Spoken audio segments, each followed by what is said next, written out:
In today's video episode, we are going to talk about China. We know China and we know the Chinese. They have been here with us since the time when they started building or constructing the standard gauge railway, and even during the time of Mwai Kibaki when they were constructing Thika Road.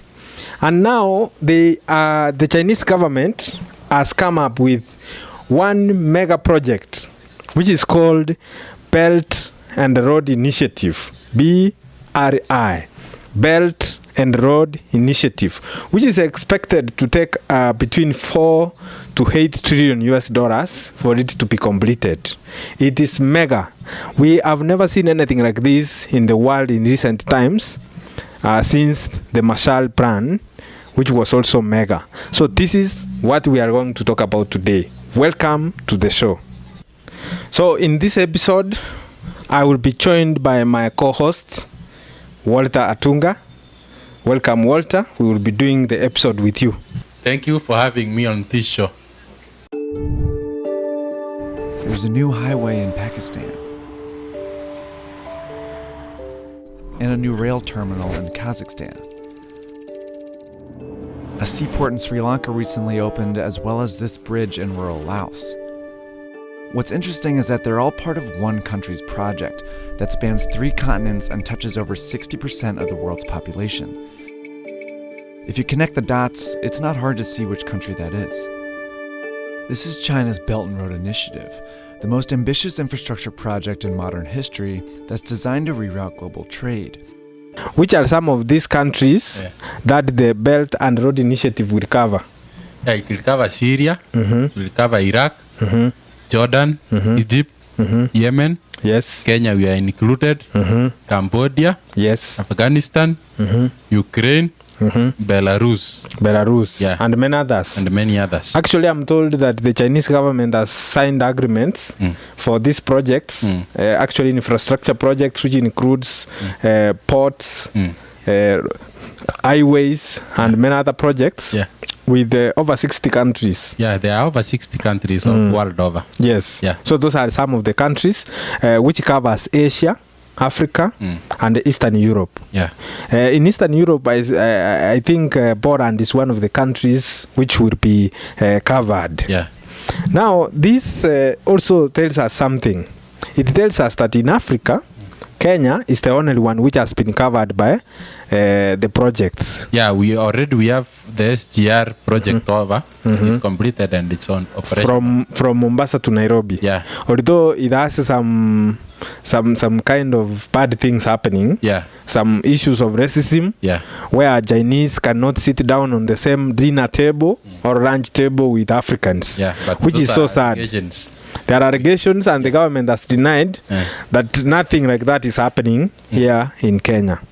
And something we have also noted is that China is building the port at Lamu, where if you are in Kenya and you are familiar with the RAPSET project, you do understand that there are a number of projects under RAPSET. Yeah. There is the Lamu port, which has 32 berths. Yeah. Those areas where the ships will be stopping to road and off-road. Yeah. 32 of them, but currently they are working on 3, which are, I hope, funded by China. So they have also funded the standard gauge railway, as you said, from Mombasa to Nairobi. And do you think the standard gauge railway is a good investment for Kenyans? Okay, looking into the future and seeing what we have discussed from above, yes, I think it is indebting us Kenyans a lot. They are giving us a debt that we might not repay. We might not be able to pay. Yeah. Already, we owe China billions of money in terms of the standard gauge railway. Yeah. And China is one of the bilateral donors. One of the experts here in this country says that the SGR is a white elephant. That is my great friend Kwame Owino. He's an economist for Institute of Economic Affairs, and he believes that what we invested in the standard gauge railway is a waste of time and money, and it will never be profitable.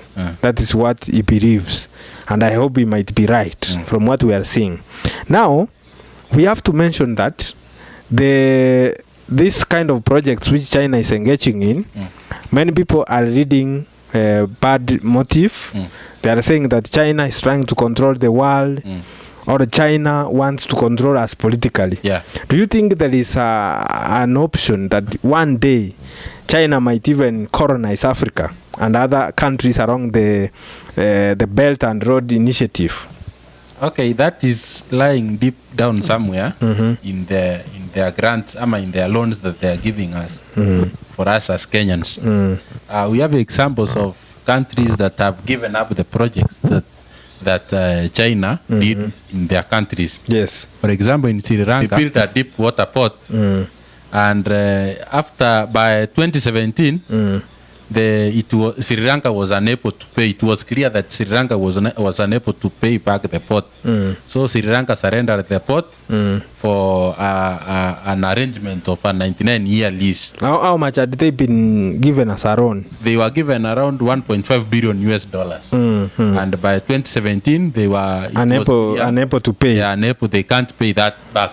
Yeah, how do you expect countries like Sri Lanka to pay loans? Now to make now they had to make an arrangement for a 99-year lease. Yes. I'm seeing this happening to Kenya and the SGR. With the SGR after the time we are given to pay back the loan, we will see it is not making profits yet. It is very costly to run the SGR. Yes. After some time, we'll be giving back the SGR completely to China for a number of years. Yeah. For them to get back the money they rent to us. For another 99 years. Yes, yes. Yeah. Another thing, I'm told there are other countries which have also given back their ports. I think it is Pakistan. Yeah, Pakistan is another example that has given out back the project for a 40-year lease. For 40 years, so the Chinese will be operating the port. Chinese will be owning, you'll be owning the port for 40 years. It is actually a lease. Yeah. So a lease means you will be using the port, you will be collecting the revenues from that port until you recoup your money. You get back what you invested in that port. Yeah. Then you give it back to the Pakistanis. Yeah. So China is really playing a predatory predator. It's like a predator in terms of lending. They give to countries which they are very sure that these countries will not be able to pay back. For example, beyond your capacity to repay. For example, how can you give money to Syria, which is in war? All times in war. There is a civil war in Syria, and then China gives them money to do projects so that they will pay back. They won't pay back. Right now, once they finish with the war, they will start rebuilding their economy. They will not think about repaying debts to China. There are other countries which are also a danger zone. They are causing a debt risk. Do you know some of them from your own research? Yeah. The Syria is among those facing the risk. Jordan is among them. Egypt, Yemen, Cambodia, Afghanistan, other countries like Ukraine. Yeah, they are those are risky. Debt risk for this project, this kind of project. Even in Kenya, we are in that list. By the way, we might not be able to pay the debt. We are in that debt risk. And you know, as I was saying, there are two types of debt. There is the bilateral partners. That is like countries like China giving Kenya money. And then there is the multilateral.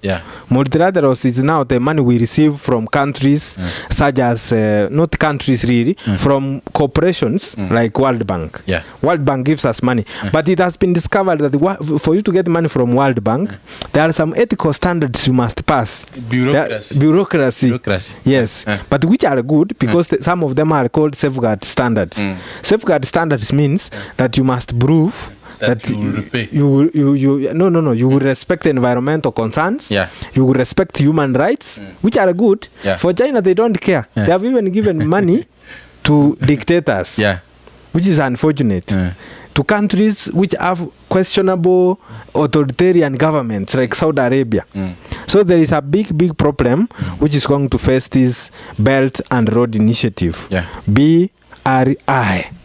So up to that point, we have learned so many things. And we have learned that China is in a mission to control the world economically. I don't know if they are really interested in politics. Do you think China is interested in controlling our politics? You know, there is a way economy influences politics. Yes. If it is probably economy is where they are starting from. And when you control economy, then you can control politics from the economy. From the economy. Yeah. So it will depend on who has the money. Yeah. So the man who has the money controls the politics. Yeah. That is something which is possible and it can happen in this Kenya. Yeah. So I think in our next episode, then we should look at the debts that we owe to China.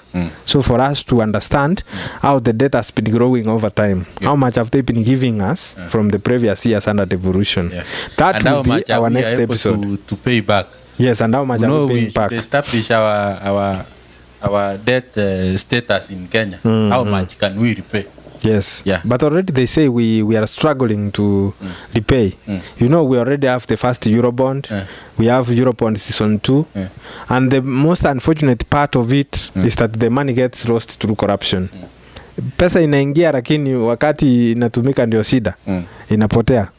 So thank you Bwana Walter for coming to our show. And we really appreciate your contribution. Thank you. Thank you very much. Thank you.